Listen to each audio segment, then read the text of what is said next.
What a blessing to have this opportunity again to listen to this man of God as he presents and proclaims to us. And so let's welcome Michael Johnson.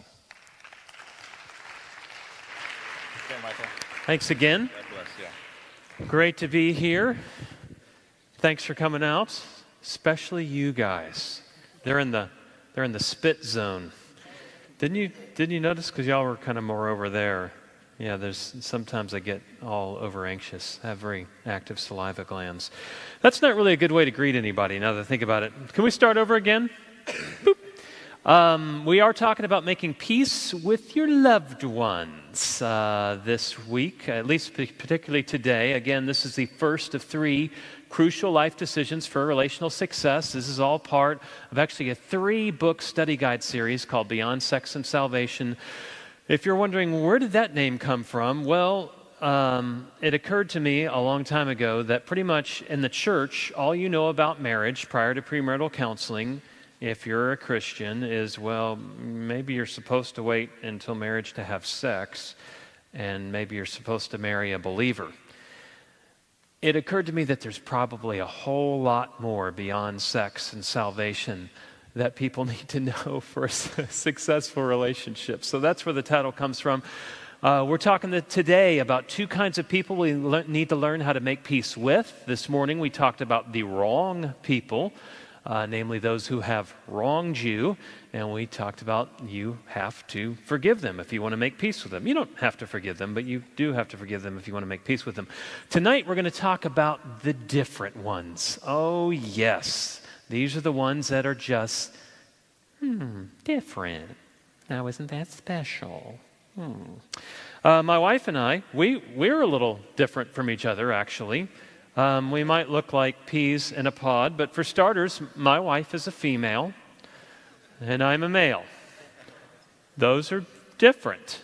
Next up, my wife is an extrovert, and I'm an introvert, which you might be like, well, what are you doing up on stage? It's, that's really the classical definition being where you draw your attention from. So a lot of times after I do one of these, I'm like, rrr. My wife loves a party all the time. My wife also, though, at the same time, hates having attention placed on her. And, as you might imagine, I love it. Which is why, here's Julie and I back in college, back in the 1900s, and after we were dating, I don't know, a few months or so, I got this great idea for a neat date. Because, of course, I don't mind attention being placed on me. I assume Julie would be the same way, especially since she's with me. But I told her she needed to dress up. We're going to do something special. And she did. I had my tux on. I drove her to the restaurant. McDonald's. It's McDonald's. But we laid out, I had put a white tablecloth on the table. We had silver and china from my college pastor's home. And we proceeded to have this very candlelight. I mean, come on. This is awesome, right? It wasn't awesome for Julie, and if I would have paid attention to the differences between she and I, then I would have aborted the second part of the evening, the entertainment part, and maybe just gone to see a movie where we could sit awkwardly in the dark, all dressed up with no place to go. But instead, we proceeded to the Baylor basketball game in her formal and my tux. Not good.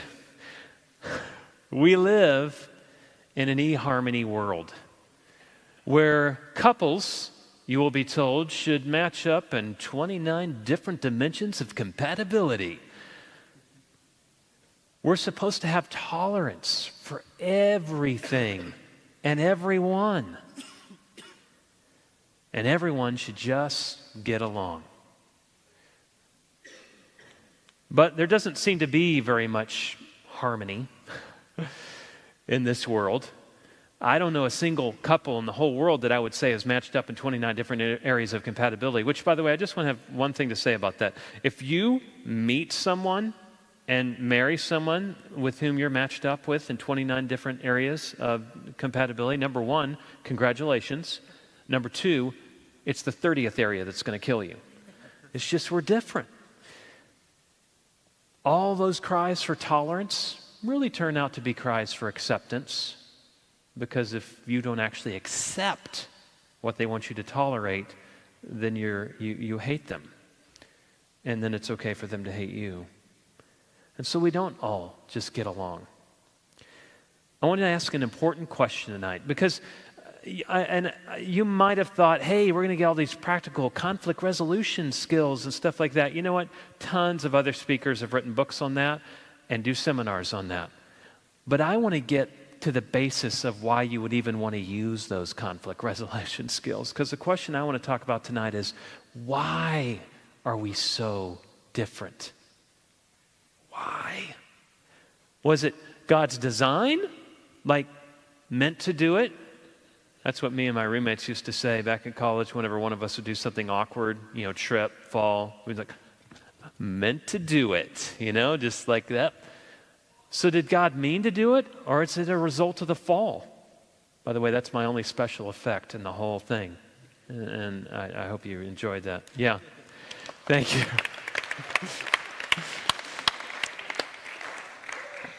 And why does it matter? Why does it matter? Because it matters because differences cause conflict, don't they?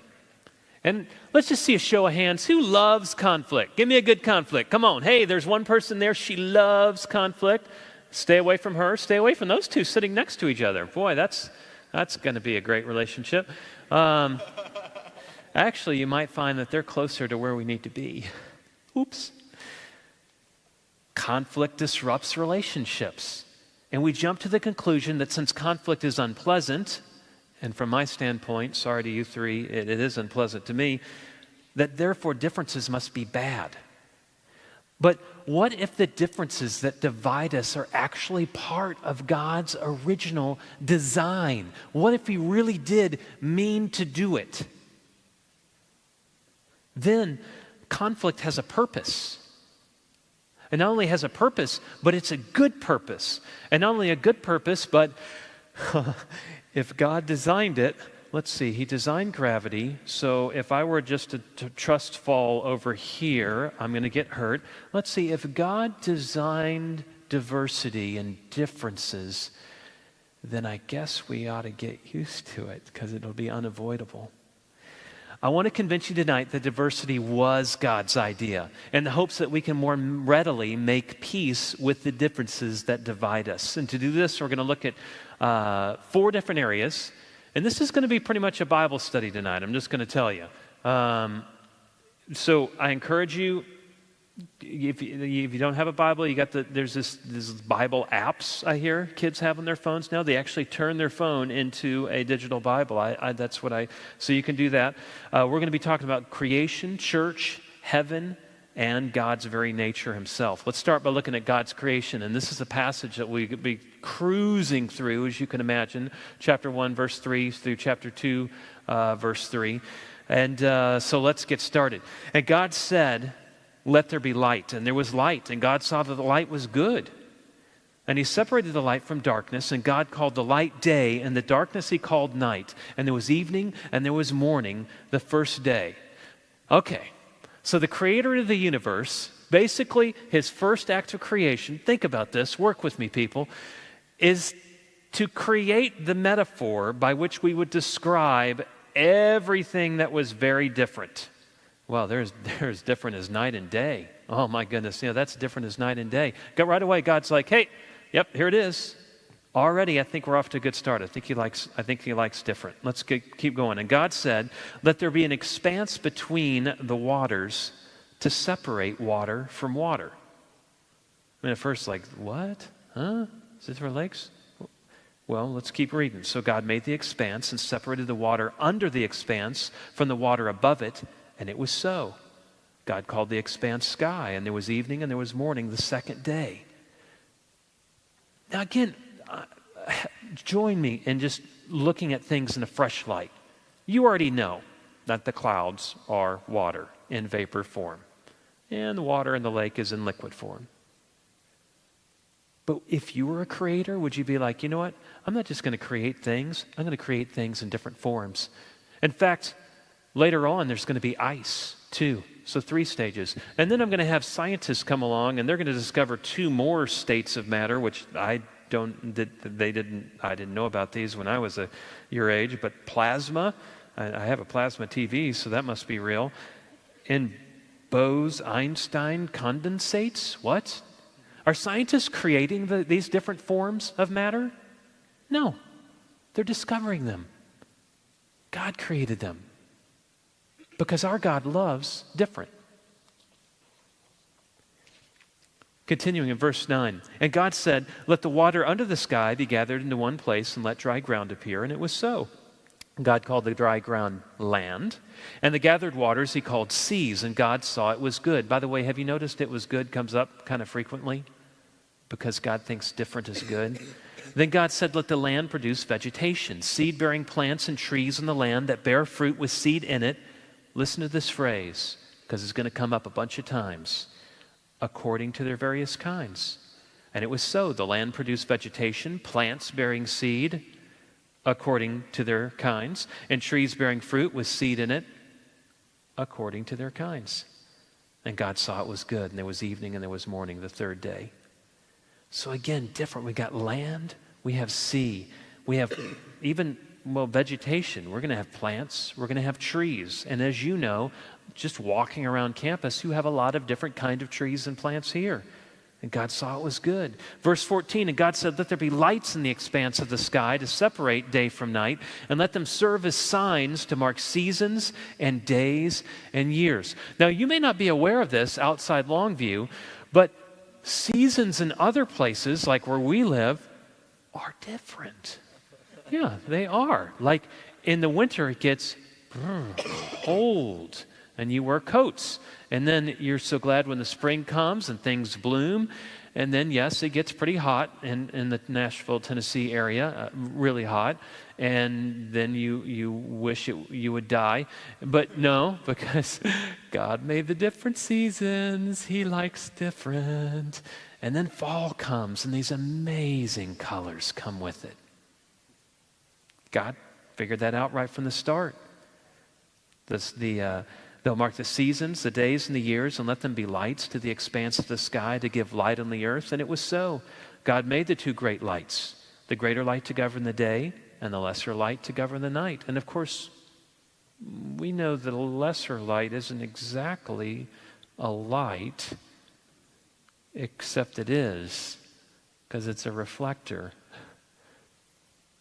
Two different kinds of, really? Are you kidding me? You made the sun, and then you knew at nighttime you would have the sun light up the moon to light up the earth. That's brilliant. I know some of you guys are in the engineering stuff, and you're designing things, and you're trying to be creative, and yet you have all these rules you got to follow. You can't just make chemicals or things or materials do whatever you want them to do. Well, God could, and that's what he did. God set them in the expanse of the sky to give light on the earth, to govern the night and the day and night, and to separate light from darkness. And God saw it was good. There was evening and there was morning the fourth day. By the way, we're supposed to be a light. But the light isn't coming from us. We're supposed to be a reflector too. Maybe some of y'all didn't know that. I know some Christians they try so hard to be a good light. Trying to light up. And they can't do it because we can't do it. But when we let God's love overflow out of us, we can be that reflective light like the moon. Verse 20, and God said, "Let the water teem with living creatures. And let the birds fly above the earth across the expanse of the sky." So God created the great creatures of the sea and every living and moving thing with which the waters teem, according to their kinds. There's that phrase again. And every winged bird, according to its kind. And God saw that it was good, and God blessed them. Said, "Be fruitful and increase in number and fill the water in the seas and let the birds increase on the earth." And there was evening and there was morning the fifth day. Again, you know what kind of water creatures we're talking about. And again, I know you're used to it. Of course, there's all these different water creatures. Big deal. So whales are really mammals in the sea, and bluegill are not mammals, and they're not in the sea, they're in the rivers. But this is our Creator. This is how he made it. Verse 24, and God said that the land produced living creatures according to their kinds, livestock, creatures that move along the ground, and wild animals.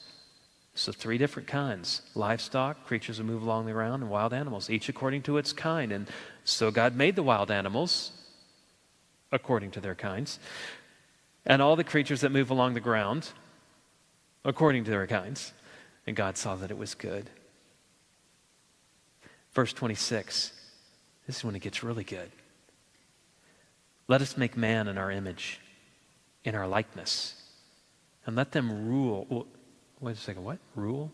Rule over the fish of the sea and the birds of the air, over the livestock, over all the earth, and over all the creatures that move along the ground. Rule? Do the animals get any rule? Do the fish? Do the birds? Did I miss it? It's something else different. He made some creatures to be ruled over, and he made other creatures, namely humans, to rule, to exercise authority. Ooh, he said the A word, authority. God thinks authority is good because he likes different. Authority is going to come up again in a minute, by the way.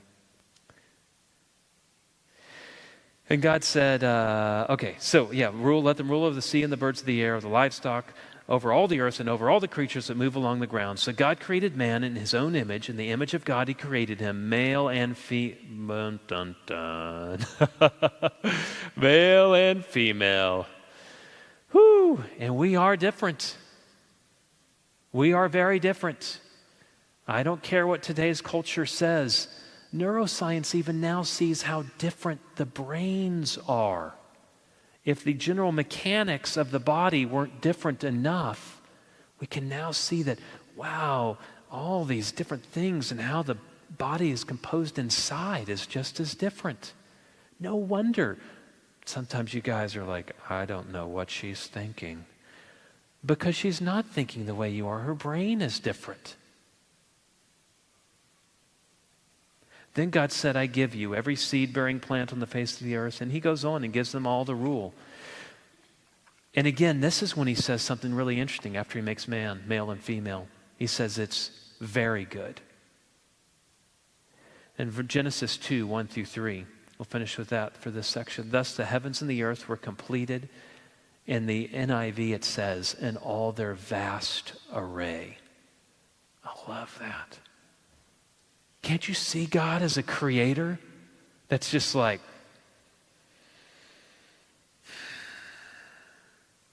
I mean, come on, you felt that way in elementary school after you did your little watercolor thing that you made your parents put on the refrigerator. God did something amazing. By the seventh day, God had finished the work he'd been doing. Warning, a different difference coming up. So on the seventh day, he what? Rested. Our culture doesn't know about that. But God sees value in work, and he sees value in rest. And they're different.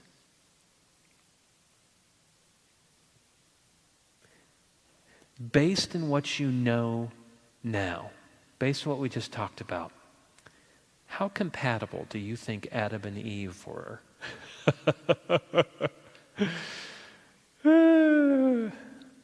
God delighted in creating diversity. Let's go to the church. 1 Corinthians 12 through 27. It says, verse 12, for just as the body is one and has many members, and all the members of the body, though many, are one body. This sounds like a song. So it is with Christ. For in one Spirit we are all baptized into one body. Jews or Greeks, slave or free, all were made to drink of one Spirit. For the body does not consist of one member, but of many. This is so hard for us today, isn't it? It's so hard for us to understand. Okay, now, if we're supposed to get along, we should be the same. And if we're not the same, then we don't need to get along. Nope. Read on. For the body does not consist of one member, but of many. If the foot should say, because I'm not a hand, I do not belong to the body, that would not make it any less a part of the body. And if the ear should say, because I'm not an eye, I do not belong to the body, that would not make it any less a part of the body. If the whole body were an eye, where would the sense of hearing be? If the whole body were an ear, where would be the sense of smell? But as it is, well, let me wait on that. What Paul's saying is you're indispensable to the body. Are you in a church body? If you're a believer, you should be. I love people that are like, oh, I love Jesus, I just hate the church. Oh, whose body is the church? Whose body? Muhammad? No, Gandhi? Whose body is the church? Body's the church. Anybody, can somebody help me? Oh, thank you, it's Jesus' body. That's the Sunday school answer. It will always be right. Just yell out Jesus. It reminds me of the Sunday school class on Easter Sunday. The Sunday school teacher said, okay, boys and girls, what has long ears, a big poofy tail, and hops around? One of the kids raised their hand and said timidly, well, it sounds like the Easter bunny, but I'll say Jesus. But in your case, that's right. It's the body of Christ. Now check this out. This is the part that's really hard to accept, right? So we got all these different members of the body that are all doing different things. And it says, but as it is, God arranged the members in the body, each one of them as he chose. I actually do a little chant with my kids back when they were younger on this. Would you like to chant with me? I say, who arranged the members of the body? And you're supposed to say, God arranged them. You don't have to say it high. God arranged the members of the body. How'd he arrange the members of the body? Each one of them as he chose. I won't make you do that, but it will stick in your head now, and it'll help you remember it. God arranged the members of the body, each one of them as he chose. It goes on, if all were a single member, where would the body be? As it is, there are many parts, yet one body. The eye cannot say to the hand, I don't need you. Nor again the head of the feet, I have no need of you. On the contrary, the parts of the body that seem to be weaker are indispensable. On those parts of the body that we think less honorable, we bestow the greater honor. Now we're talking about the fact that each member of the body is interdependent. So before we talked about, hey man, you can't be like, well, I don't belong to the body because I'm not like this, or I don't belong to the body because I'm not like that, because we're indispensable. Now you find out something else. We need each other in the body. Not can be better, it'll make me my better self. No, like we need each other. But God has so composed the body, giving greater honor to the part that lacked it, that this is going to make no sense. But God so composed the body, giving greater honor to the part that lacked it, that there may be no division in the body. See, the differences that bring the division, God says, I made them all different so there would be no division. But let's see.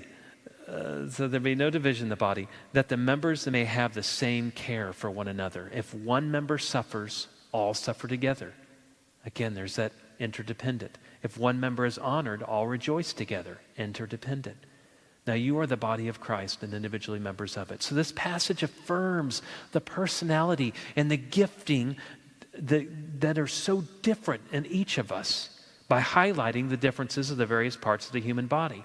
I mean, I'll get to that in a second. So God, through Paul, basically appeals to us. He is appealing, he's begging us to celebrate the diversity of the church body that is so obvious due to conflict by likening the church to a human body whose members work together in harmony. I mean, who's thinking right now, pump heart, pump heart, pump heart, pump heart, pump heart? Who's thinking, breathe, breathe? Now, I know some of you are thinking, stay awake, stay awake. But no, our body operates, we just don't think about it. I need to think about it some with balance because I'm not very gifted in that area, but effortlessly, unconsciously, that's how he wants the church to operate. He doesn't want us all to be the same. He wants us to be all different and yet figure out how to play our roles. Have you ever thought, by the way, speaking of the body, how different the way the ear is from the eye. I mean, not just different in purpose, obviously, eyes see, ears hear, but function and how they think and how they work. Well, they don't think, but how they work. So if you want to be Christ-like, that is theoretically what we're supposed to be, can you expect to reflect his full, remarkable character all by yourself? It's the very uniqueness that is in you, that is in that person that you can't stand, who you also believe loves Jesus, even though you still can't stand them. It's that very uniqueness that makes you and that other person so indispensable to the body. It's true of the church body, and it's true of two people united in marriage. And that's the reason I teach on this. Because I'm telling you, party people, I don't care what eHarmony says. I don't care how compatible you are. Conflict is a-coming. There's a storm a-coming. And it's okay. It really is. Let's look at God's heaven. Just really quick, all these passages in Revelation have the same sort of idea. Worthy are you to take the scroll and to open its seals, for you were slain, and by your blood you ransomed people for God from every tribe and language and people and nation. I mean, why would he even say all that? Some tribes, some people and nations? No. A lot? No. Most? No. What? All. And this is the God of Israel speaking, right? Like back in the day, the Israelites thought, we're it, the end. Dun, dun, dun, dun, dun, dun, we're God's chosen people and you are not. All the while, when you look in the Old Testament, all the way back to Abraham, God said, all the nations of the world will be blessed through you. I'm sorry, what? That wouldn't be Arabs, would it? Mm-hmm. That wouldn't be European. Mm-hmm. African? Mm-hmm. Australians? Mm-hmm. Antarcticans? I don't know. After we unfreeze them. Same thing in Revelation 7. I saw a great multitude that no one could number from every nation, from all tribes and peoples and languages. I think it's so remarkable too. It doesn't just say all tribes or all peoples. It's all tribes, all peoples, all nations, all languages. Revelation 14:6, then I saw another angel flying directly overhead with an eternal gospel to proclaim to those who dwell on the earth, to every nation and tribe and language and people. God loves diversity. He chose Israel. He did. I don't know why. Well, he said why, because they were the least. And he chose them. And he chose to bless all the other nations, including you and me, through them. God's nature. That makes your head hurt, doesn't it? What is that? That's a kind of symbolic way of looking at the Trinity. It might help if we put it in English. If we hadn't gotten different enough, the God of the Bible is the Father, who's one but not the same as the Spirit, who's also God, by the way, and is one but not the same with the Son, who's also God, by the way, and is one but not the same with the Father. Are you confused? And obviously that doesn't explain anything, does it? It just like helps you picture this crazy thing, the Trinity. Genesis 1:1-2 says, in the beginning God created the heavens and the earth. The earth was without form and void, and darkness was over the face of the deep. And listen to this, and the Spirit of God was hovering over the face of the waters. Proverbs and Psalms, it talks about the Spirit of wisdom being in the beginning. This is God's Spirit. You already see Father and Spirit right there.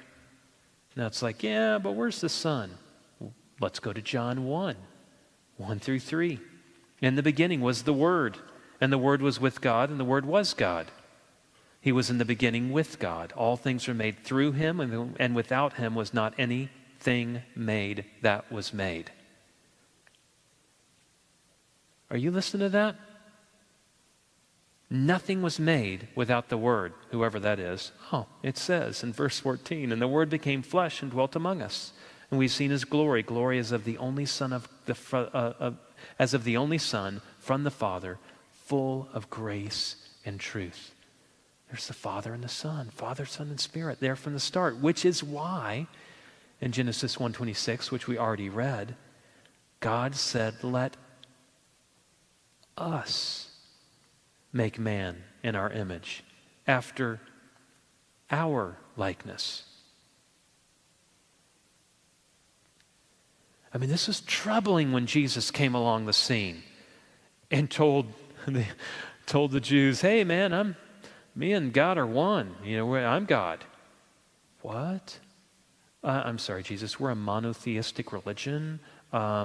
You would be a better fit. Let me look at your file. Yes, you would be a better fit for the pagan religions. You should go there and be their Messiah.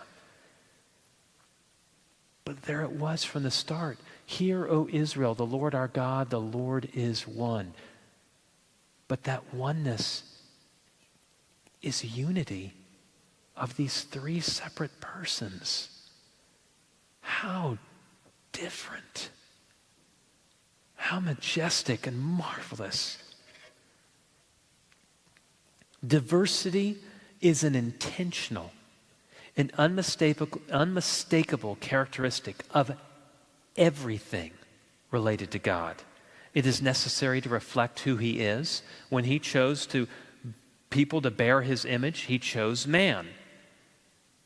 And it wasn't enough to have man, male and female. You know, ladies, right? You're like an equal image bearer. You know that, right? But different. He delights in creating it. He's glorified by it. In 1 Corinthians 12, he commands us to embrace it. Embrace different.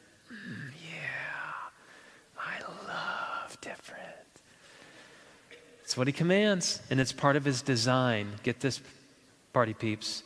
It's part of his design for marriage. God celebrates diversity. I hope these truths help you appreciate the differences between you and maybe your roommates. Anybody, don't raise your hand, because somebody will be offended. Someone's going to tell on you. But anybody y'all have a different roommate that's just kind of different? Yeah. Hopefully this will help you. Again, this wasn't the practical, hey, conflict resolution skills. This is why you would want to employ them, because you're never going to get away from it. You cannot go from relationship to relationship, whether it's romantic relationship or friendship, and just be like, hey, we're getting along really great. It's not, oh, you annoyed me. Hey, we're getting along really great. Oh, you're boring. Hey, we're getting along really great. And you're even wearing my wife's t-shirt. She has that very same Switchfoot shirt. That's crazy. But you can't keep doing that. At some point, you need to realize, different's good. I'm going to learn to embrace that. And then you go get the conflict resolution things and you actually want to do it.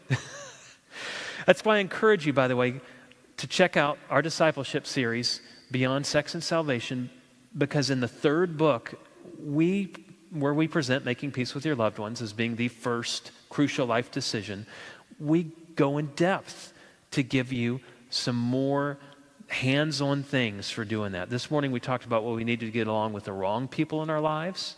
And if you want to get along with the wrong people in your lives, you have to what? Forgive them. Thank you.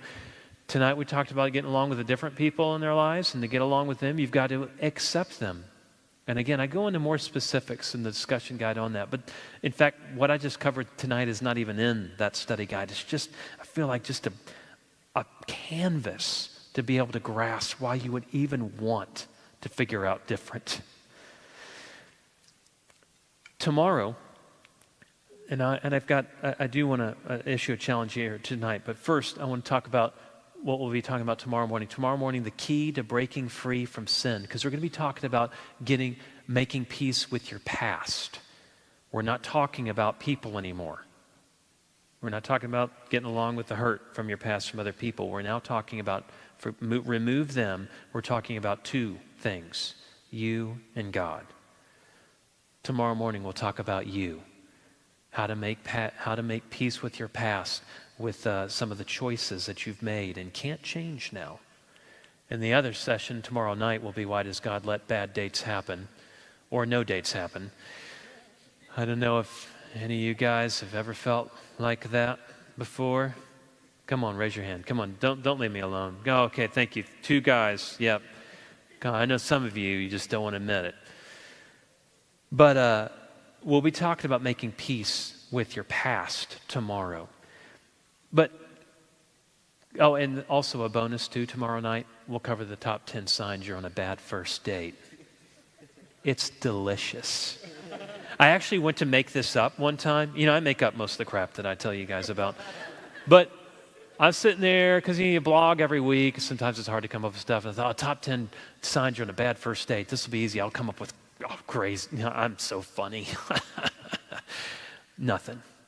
So finally, I just sent out emails to got in different groups and everything. I'm like, hey, you guys want to tell me any first date fail stories? Can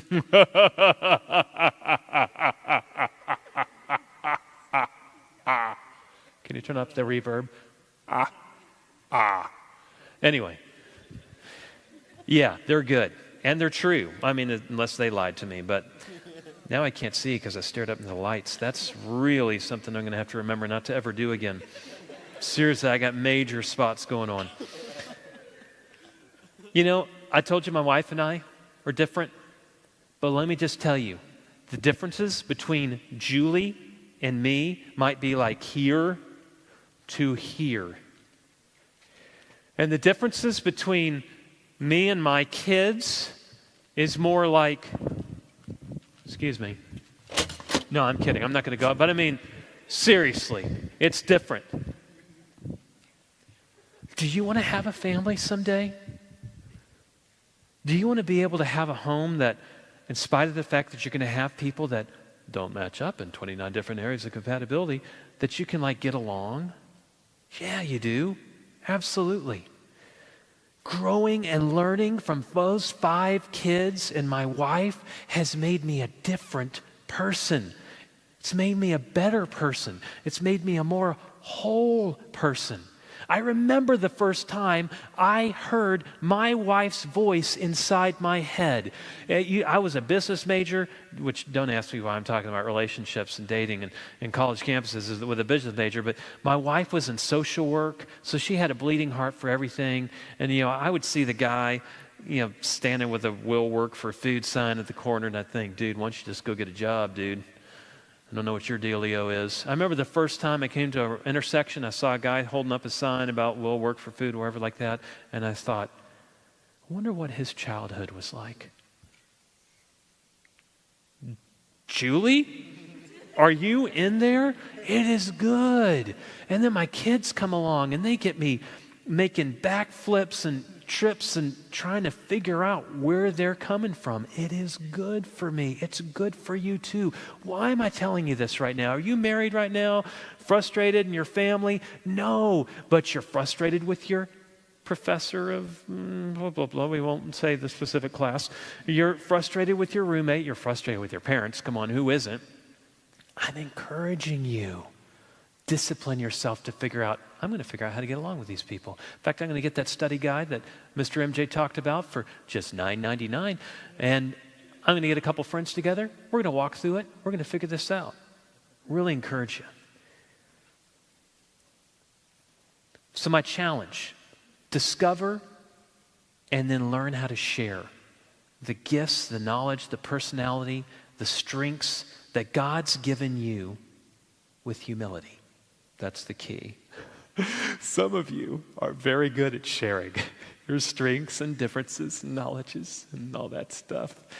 You're annoying because you don't do it with humility. And then learn how to appreciate the different people in your life right now. Again, start with your family, start with your church, start with your roommate. What personality conflict are you dealing with right now? Are you trying to be someone you're not? That happens a lot in dating relationships. That probably comes as a shock to you. Some people, they'll change to try to make the relationship work. That's not the same thing as learning how to get along with differences, becoming somebody else. It involves conversation, dialogue. Are you wanting someone to be somebody they're not? That happens a lot in dating relationships too. She's awesome because she's hot. And as soon as I get her changed in all these different areas, we're going to be good to go. And the hilarious part of it is she says the same thing about you. What if God's trying to show you or change something in you through the differences that you find and the people you're trying to relate to right now? Come on. I mean, this is the campus where they told me, especially for the ladies when it comes to marriage, that the odds are good, but the goods are odd. And then I got invited to that school to talk about relationships. That's a tall order, you know what I'm saying? What am I supposed to do with that? Maybe odd is not bad. Okay, some odd is bad. But anyway, my closing thought, can you trust that in the conflict you share with the different people in your life, that God might be carrying out a more grand design than you could possibly imagine? Lord Jesus, thank you. Thank you for giving me a wife who's different from me. Thank you for that. I needed a wife that was different from me. She got me to exercise so I would not be 400 pounds up on this stage. And you made me different from her so that she could learn things from me. And I thank you that you've made each of these students in this room different from one another, just like body parts are different. And you mean for them to work, to figure out how to work in harmony. I pray that you'd light a fire in their soul, that diversity was what you designed to glorify you. And maybe even to give us pleasure as well. I pray a blessing on these students for coming out tonight. I know it's Wednesday night. Some of them probably skipped church. Naughty, naughty for them. And I pray that that they would be glad that they came. That what I shared from your word would be like seed that goes into good soil and bears great fruit. And I pray this in the name of your son, Jesus. Amen. Thank you.